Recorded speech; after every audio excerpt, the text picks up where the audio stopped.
بسم الله الرحمن الرحيم ياسين والقرآن الحكيم إنك لمن المرسلين على صراط مستقيم تنزيل العزيز الرحيم لتنذر قوما ما أنذر آباؤهم فهم غافلون. السلام عليكم ورحمة الله. الحمد لله رب العالمين. السلام عليكم ورحمة الله. الحمد لله رب العالمين، والصلاة والسلام على أشرف المرسلين نبينا محمد وعلى آله وصحبه أجمعين. We continue inshallah ta'ala with the tafsir of Imam Sa'di rahimahullah in Surah Yasin and verse number 18. Verse number 18 from Surah Yasin. And we read the verses briefly last time, so I'm just going to go straight. طيب, so أصحاب القرية, the people of the town, they said to their messengers, إِنَّا تَطَيَّرْنَا بِكُمْ. We have this bad omens towards you. The word تَطَيَّرْنَا from الطير, from the word, and the meaning of it is like they said that we have an evil omen from you. And it comes from the way that the Arabs used to, whatever someone wants to make a major decision, they would let a bird fly. If it goes to the right side, then they have good omen. If it goes to the left side, then they have bad omen. And the word تطيرنا, that means even originally comes when someone has so much takalluf or going into an extreme way to look into the bird and what the color of the bird and details of it. Then it's used for this also going out of their way to think of the bird something that is not from the bird, or the bird do not have the capacity or the power to do it, which is basically omen, which is a matter of shirk, as we all know. So the Imam Sa'di rahimahullah, he said in the tafsir, إِنَّا تَطَيَّرْنَا بِكُمْ أَيْ لَمْ نَرَى عَلَى قُدُومِكُمْ عَلَيْنَا وَاتصَالِكُمْ بِنَا إِلَّا الشَّرِّ. That means we did not see على قدومكم علينا, when you came to us. Al-Qudum from Qadima, that means someone arrived. So your arrival on us, coming to us, because then it seems that these messengers, as mentioned before, they were not from the people, they came to them. And according to, again, the Israeliyat, where Isa alayhi salam, he sent them. So they said, we did not see from your arrival, since the time that you came and you arrived, وَاتصَالِكُمْ بِنَا, and your connection with us, إِلَّا الشَّرِّ. We did not see anything but evil. Before we continue, and that's one of the things that they would say when they say إِنَّا تَطَيَّرْنَا بِكُمْ, that means nothing good happened to us since you came. And they were, from their perspective, basically these are things that happened to them. They splitted the people of the town. Some people believed, some people didn't believe. So then there's disputes, there's all kinds of things that happened to the town, which is always the case whenever the truth is being presented. And that's why the same thing that the people of Quraysh, they said to the Prophet ﷺ, that he came and he farraq, he split it between the father and his son. And they were all together, the people of Quraysh, they were all together upon the same thing. They have their own rituals and their own tribal things. And then the Prophet ﷺ comes to invite them to the Tawheed. That caused this unity, if it's correct to say that, among the people of Quraysh. Because now there is haqq and batil, there is truth and falsehood. So this claim, which is a false claim, at the same time for the people of the truth to be aware of it, that the truth does not come to unite the people upon whatever they're on.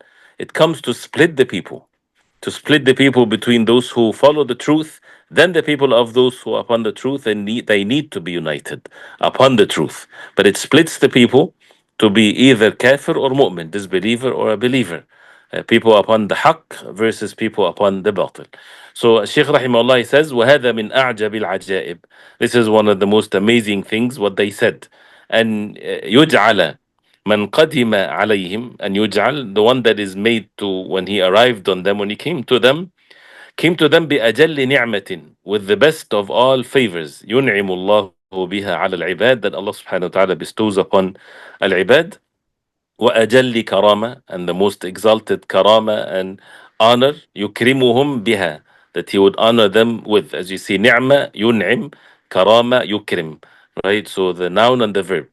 وضرورتهم إليها, and their ضرورة, their necessity to this ni'mah, to this favor, and to this karama, and to this honor, فوق كل ضرورة. It's above every ضرورة and every necessity, more important and more necessity to them than the air that they breathe, because it's about their everlasting happiness versus the everlasting punishment from Allah subhanahu wa ta'ala if they reject the message of the messengers.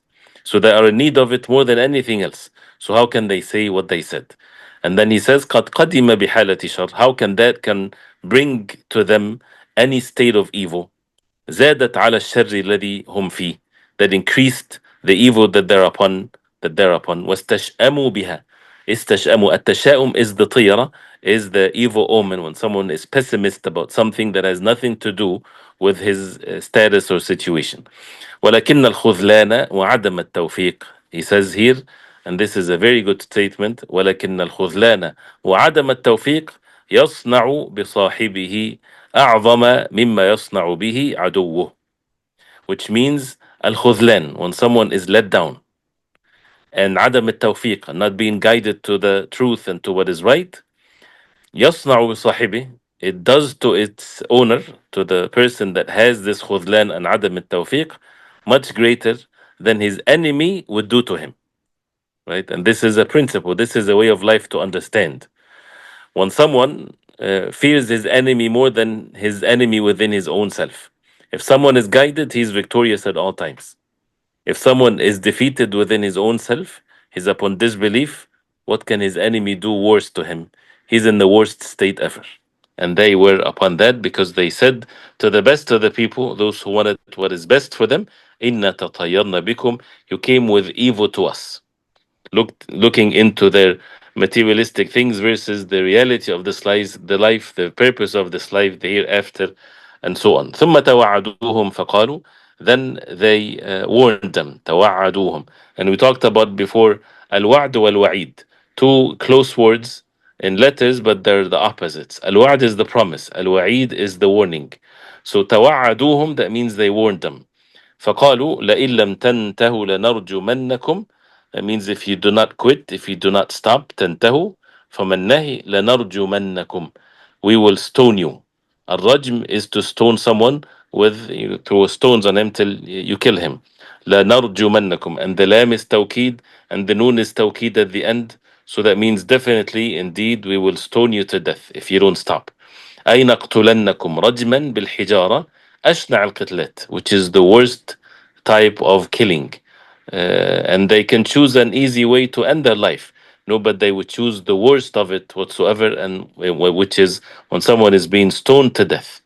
ولا يمسنكم منا عذاب أليم, and painful punishment will touch you as a result of this. So this is what they said to the people. قالوا إنا تطيرنا بكم لئن لم تنتهوا لنرجمنكم. This is the وعيد. If you don't stop, لنرجمنكم ولا يمسنكم منا عذاب أليم. The messengers, they replied by saying, قالوا طائركم معكم أئن ذكرتم بل أنتم قوم مسرفون. Which roughly translates as, your evil omens be with you, because you are admonished. Nay, but you are a people of musrifun, transgressors. Imam Sa'di rahimahullah, he says, فقالت لهم رسلهم, their messengers said to them, طائركم معكم, your طائر, your omen, your evil omen is with you, معكم. That means, وهو ما معهم من الشرك والشر, your evil omen is already with you, which is what's with you from a shirk, associating partners with Allah, and evil. المقتضي لوقوع المكروه والنقمة. المقتضي, that makes it by necessity, make you fall into what's disliked and make you fall into the niqmah and the punishment from Allah subhanahu wa ta'ala. If someone has shirk and evil, if someone has shirk and evil, what happens to them? By necessity, if it's not happening immediately, it's going to happen. Sometime it's going to happen. And when it happens, it's going to be an everlasting one. Then what you hate and really what you would see, the wrath of Allah subhanahu wa ta'ala will be upon you. And that's the real evil omen that is upon you because you have the shirk and the shar. وارتفاع المحبوب والنعمة, and irtifa' and leaving you, ascending from you, departing from you what you love, and the favor of Allah. In dhukirtum, which means, is it because you have been admonished? Is it because that you have been reminded of the truth? That's why you said that this is evil omen? أي بسبب أن ذكرناكم ما فيه صلاحكم. Is it because we reminded you in which we reminded you of what is your salah, your righteousness, your uprightness is with وحظكم, and your fortune. قلتم لنا ما قلتم, you said what you said to us. بل أنتم قوم مسرفون, but rather you are people of مسرفون. That means you transgressors. متجاوزون الحد, you transgress the limit. متجرهمون في قولكم, that means you are having this criminal act and you are lying in your speech. فلم يزدهم دعاؤهم إلا نفورا واستكبارا. That this did not increase them anything but an-nufur. They repelled away from the truth and the arrogance attitude that they had. So this is the shu'm, or the pessimism, or the omen that they claim to have. And this is, by the way, it's a repeated thing also. Always the people of evil, they would think of the people of the truth like this. As we said, because they cause, from their perspective, destruction, or not destruction, but disturbance to the peace of their community, in the sense that there are now people upon one way versus people upon another way. So that's why the people of the truth, they called them to Allah subhanahu wa ta'ala, and they were patient with that, and to remind them that the real evil is ahead of them and is waiting for them if they disbelieve in Allah subhanahu wa ta'ala. قالوا طائركم معكم أئن ذكرتم بل أنتم قوم مسرفون. And then the story will come with regards to the man that comes from أقصى المدينة يسعى. وجاء من أقصى المدينة رجل يسعى قال يا قوم اتبعوا المرسلين. A man came from أقصى المدينة, which as it says, and there came running from the farthest part of the town a man saying, "O my people, obey the messengers." So now, what is the name of this man? Who is this man? Allah subhanahu wa ta'ala knows best. We have not much concern to know. And of course, in the books of the Tafseer, they call him Habib al-Najjar, things like this. But again, Ja'a came min aqsa al-Madinah, from the other side, from the farthest side of the city. Rajulun yas'a, a man coming diligently, walking seriously to the people, to his people. And that by itself, it shows, as he says, حرصا على نصح قومه. He has this eagerness to give the nasiha, to convey the message to his people. حين سمع ما دعت إليه الرسل, when he heard what the messengers invited them to. وآمن به, and he believed in it. وعلم ما رد به قومه عليهم, and he knew what his people replied to the messengers. So he said to them, يا قوم اتبعوا المرسلين, O my people, follow the messengers. فأمرهم باتباعهم ونصحهم على ذلك وشهد لهم بالرسالة. So he ordered them to follow them, and he had the nasiha towards them with this, and he witnessed for them that they have the proper message for them to follow. So as you see here, وَجَاءَ مِنْ أَقْصَى الْمَدِينَة, which shows also that their message, their da'wah, had reached the other side of the town, which shows the successfulness in the da'wah. And the da'wah is balagh, just conveying the message. And guidance of the heart is by Allah subhanahu wa ta'ala.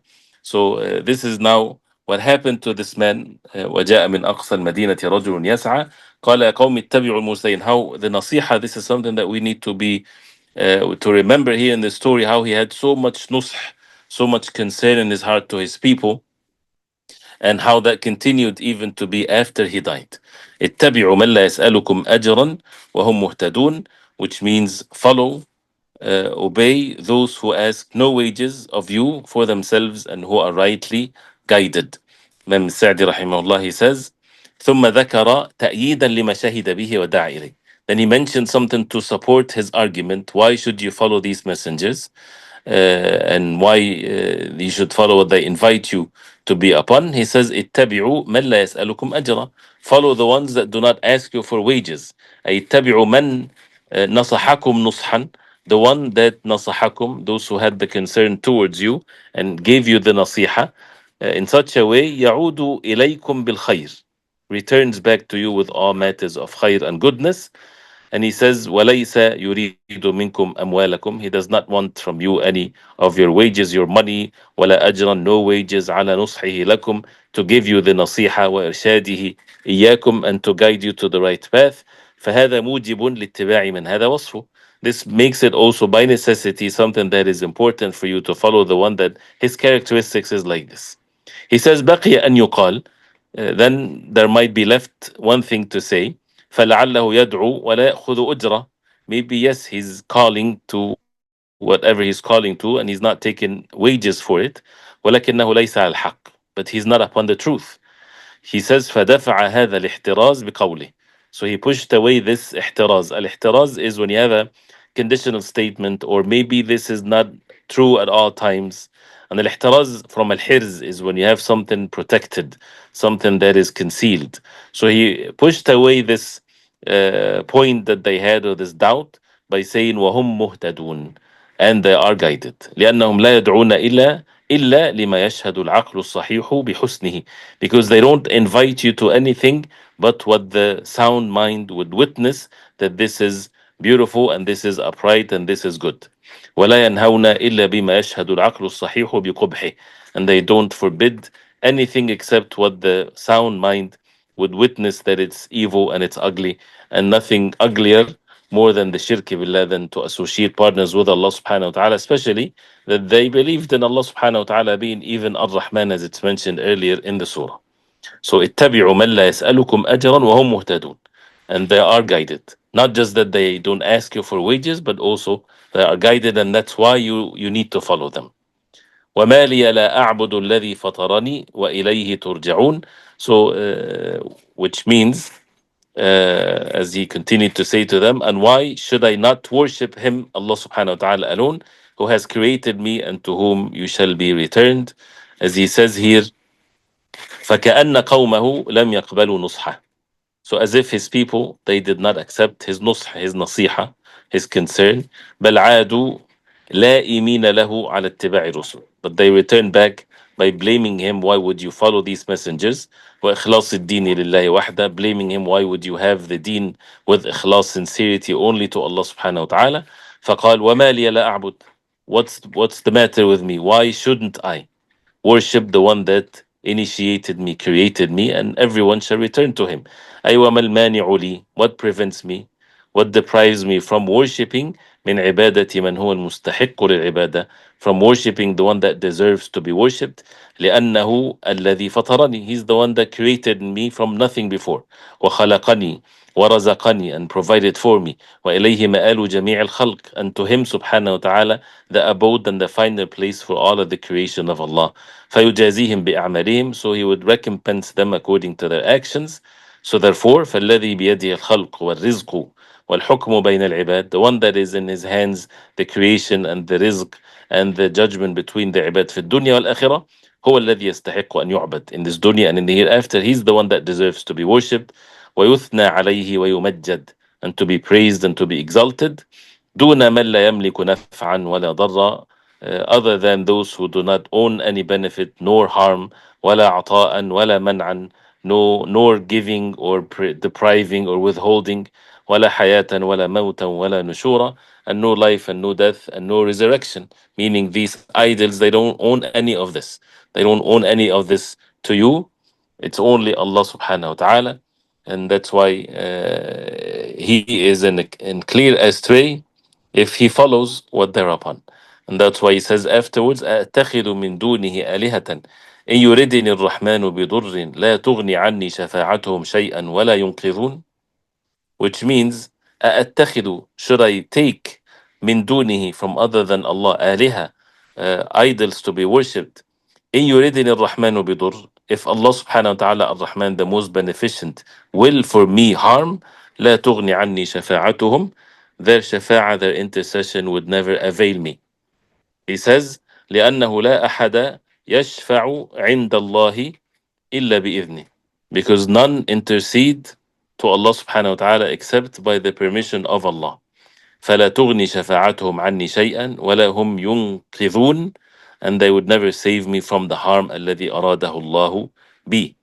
They would never. This is and this is the hujjah after hujjah, the evidence after hujjah, after evidence, and he mentioned Ar-Rahman because they mentioned Ar-Rahman earlier in the surah. So Ar-Rahman, the most beneficent, the most merciful, Allah subhanahu wa ta'ala, if he will harm, can these idols, can these things that you worship besides Allah push that away from you? They can never do so. So how would I worship them? Why should I worship them? By the way, this is the same thing whenever the heart is attached or relied upon other than Allah subhanahu wa ta'ala. Any makhluk, he has no benefit whatsoever, does not bring benefit, does not push away harm. So why not turn to Allah subhanahu wa ta'ala alone? Those people, those who turn to saints or to people in the grave and they argue and they bring all kinds of twisted evidences. What's wrong with turning to Allah subhanahu wa ta'ala with your dua? Why do you insist that you have to call upon someone that is not present with you, even if he's a righteous person or a prophet of Allah? Turn to Allah subhanahu wa ta'ala. And the prophet of Allah is to be followed. The righteous people are to be followed according to the righteousness, not to be worshipped or to be called upon besides Allah subhanahu wa ta'ala. Inni إذا لفي ضلال مبين. If I do so, then indeed I'm in clear astray. أي إن عبدت آلهة.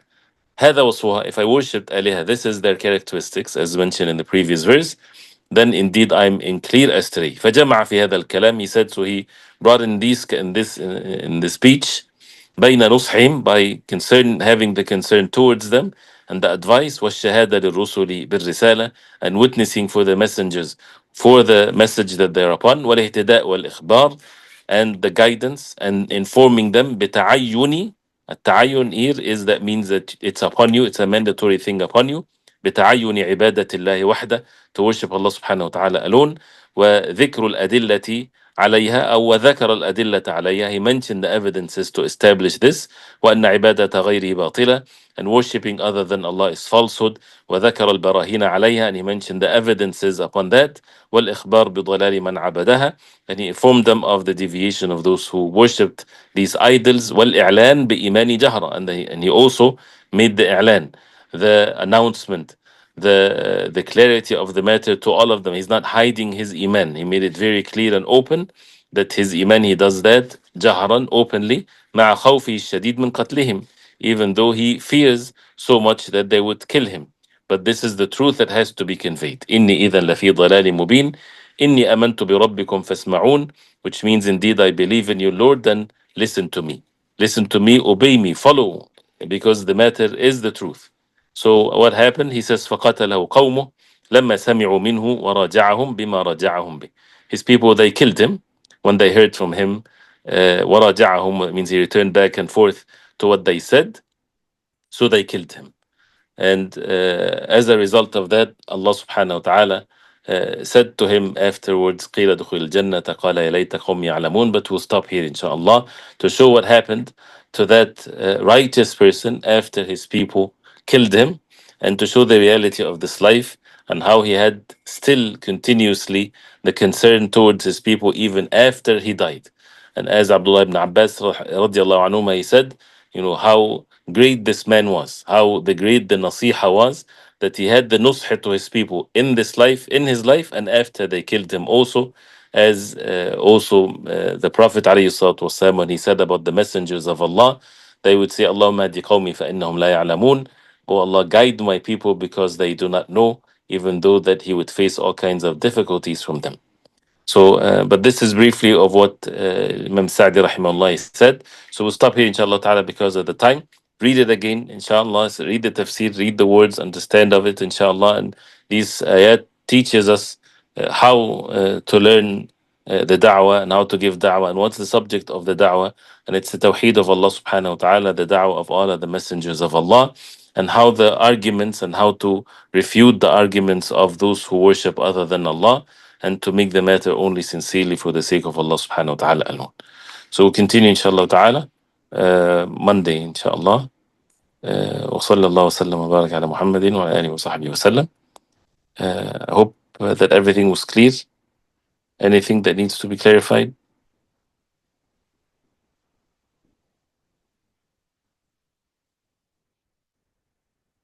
Is there such a thing? Oh, no. There was, first of all, the attendance code is al-wa'd and al-wa'id. Al-wa'd and al-wa'id. Are all omens haram, or do we as Muslims believe in good omens? The good omens are good, and the Prophet ﷺ used to like the good omens. If he hear a good word, something like this, then he would feel good about the matter and he keeps going. But the bad omens, this is where in the categories of shirk. Is there such a thing as people being united upon falsehood, or does unity only come upon the truth? It depends on how you would define it. But people might consider themselves united upon falsehood. They see themselves united upon something when it's falsehood. So, and when someone come and disturb that unity by calling them to the truth, then they become two groups. So from their perspective, I was saying from their perspective, they think that the people of the truth, they come and they cause disunity among their countrymen or tribesmen or so. But in reality, the people of the truth are calling them to the real unity to fulfill the purpose of their life. Is there such a thing as unity upon now? Barakallahu fikum. Unity in the good sense, it's only upon the truth. وَاعْتَصِمُوا بِحَبْلِ اللَّهِ جَمِيعًا. So unity upon falsehood, this is الأخلاء بعضهم يومئذ لبعض عدو إلا المتقين. The very close ones to one another will be enemies to each other in the day of judgment, except the people of taqwa. Barakallahu fikum. We continue inshallah ta'ala Monday inshallah. وصلى الله وسلم وبارك على محمد وعلى آله وصحبه وسلم. والسلام عليكم ورحمة الله وبركاته.